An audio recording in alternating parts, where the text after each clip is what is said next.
Breaking news. ఆంధ్రప్రదేశ్లో భారీ వర్షాల ప్రభావం ఎప్పట్లో తగ్గేలా లేదు.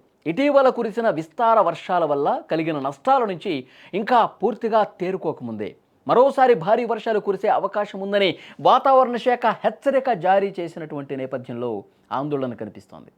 నైరుతి బంగాళాఖాతంలో శ్రీలంక తీర సమీపంలో శనివారం ఒక అల్పపీడనం ఏర్పడగా దీనికి అనుసంధానంగా ఉపరితల ఆవర్తనం కూడా కొనసాగుతోంది. ఈ వాతావరణ వ్యవస్థల ప్రభావంతో బుధవారం వరకు తమిళనాడు, కేరళలో భారీ వర్షాలు పడే అవకాశం ఉంది.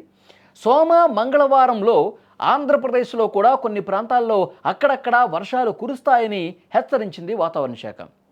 ఇక సోమవారం రోజు పొట్టి శ్రీరాములు నెల్లూరు జిల్లా, అన్నమయ్య, తిరుపతి, అలాగే చిత్తూరు జిల్లాల్లో అక్కడక్కడ పిడుగులతో కూడిన మోస్తరు నుంచి భారీ వర్షాలు కురిసే అవకాశం ఉందని విపత్తు నిర్వహణ సంస్థ కూడా తెలిపింది.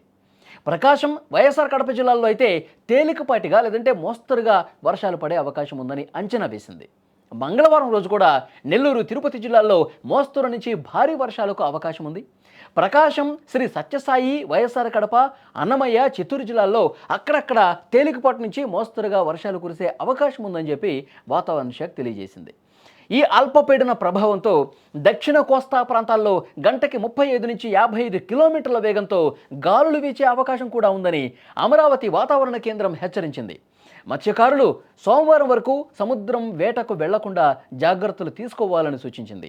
ఇదే కాదు, మరో వానగండం కూడా ఉన్నట్టు వెదర్ రిపోర్ట్ చెప్తోంది.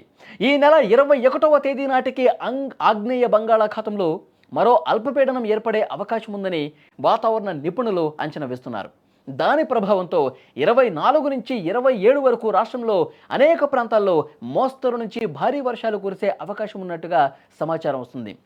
గత నెలలో బీభత్సంగా కురిసినటువంటి వర్షాల వల్ల ఎంత ఇబ్బంది పడ్డందో తెలుసు. మోంతా తుఫాను ప్రభావం ఇప్పుడిప్పుడే జనాలు కోలుకుంటున్నారు. ఎందుకంటే చాలా వరకు లోతట్టు ప్రాంతాల్లో ప్రజలు ఇబ్బంది పడ్డారు. రోడ్లన్నీ కొట్టుకుపోయాయి, ఇళ్లలోకి వాటర్ చేశాయి. పూర్తిగా లోతట్టులో చాలా గ్రామాల్లో వాగులు, వంకలు పొంగి ప్రవహించి ఇబ్బంది పడ్డ పరిస్థితి ఉంది. ఆ ఎఫెక్టు తెలంగాణలో ఇటు ఖమ్మం కావచ్చు, వరంగల్ కావచ్చు, నల్గొండ కావచ్చు, ఈ ప్రాంతాల్లో పూర్తిగా మునిగిపోయిన పరిస్థితి ఉంది. చాలా ప్రాంతాలు తెలంగాణలో కూడా ఇప్పుడిప్పుడే కోలుకుంటున్నటువంటి సమయంలో ఆంధ్రప్రదేశ్లో మరికొన్ని రోజుల పాటు వర్షాలు ఉన్నాయి అని సమాచారం రావడంతో కొంత ఆందోళన కనిపిస్తోంది. ఇక రేపటి నుంచి ఆ తమిళనాడు, కేరళతో పాటు ఆంధ్రప్రదేశ్లో రాయలసీమ జిల్లాల్లో, అలాగే నెల్లూరు, ప్రకాశం ఈ జిల్లాల్లో కూడా వర్షాలు పడబోతున్నాయి.